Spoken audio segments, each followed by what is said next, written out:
What happens when you remove everything, light, sound, touch, and leave a person completely alone with their own mind?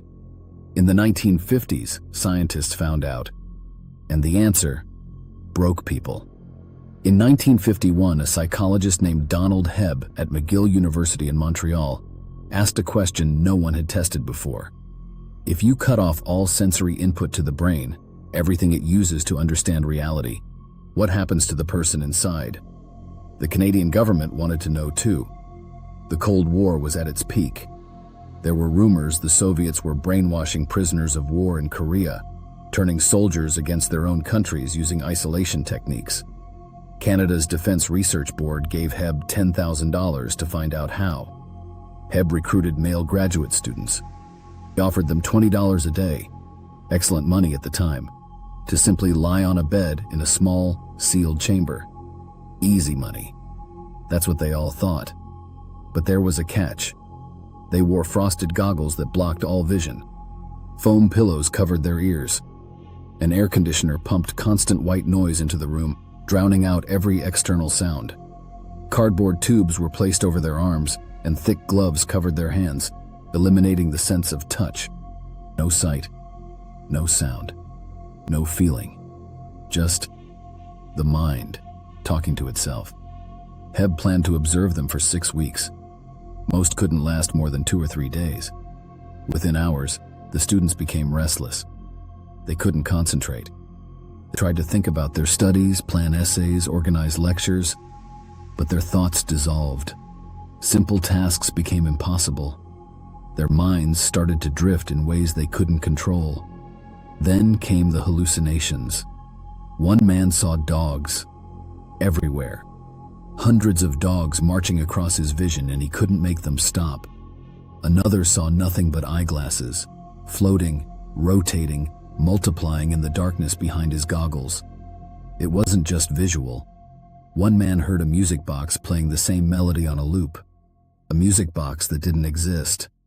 Another heard an entire choir singing as the sun rose over a church in his mind. One subject felt pellets hitting his arm, fired from a miniature rocket ship that appeared in his hallucination. Another reached for a doorknob that wasn't there, and felt an electric shock. Their brains, starved of input, started manufacturing reality from nothing. And it got worse. After the chambers, the students were played recordings arguing that ghosts and poltergeists were real. Normally rational, educated graduate students suddenly found those arguments persuasive. Their ability to think critically had been shattered. They failed basic arithmetic. They couldn't do pattern recognition a child could handle. Their emotional responses became childlike, irrational, fragile, volatile. The mind, it turns out, doesn't just go quiet when you take everything away. It panics. It fills the void with its own creations. And then, it becomes easy to control. Hebb was horrified by the implications, but someone else at McGill saw opportunity.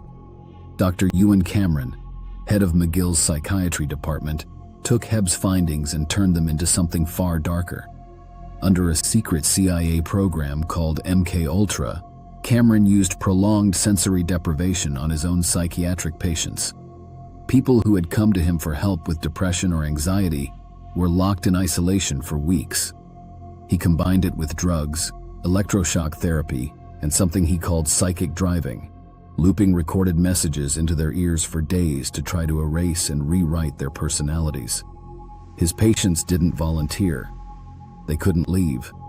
Many of them suffered permanent memory loss.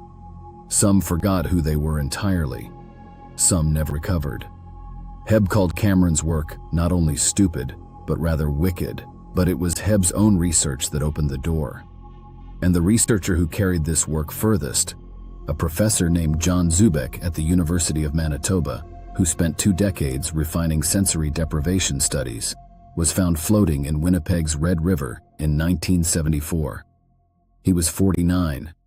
The official cause of death, suicide.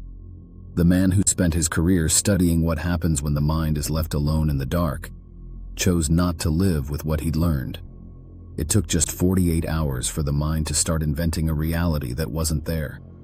No drugs, no torture, just silence, just darkness, just you, alone with a brain that will do anything Wasai to fill the void. And the most disturbing part? The same technique was later used to break real people, not as an experiment, as a weapon. Dark Mind Files. Subscribe for more.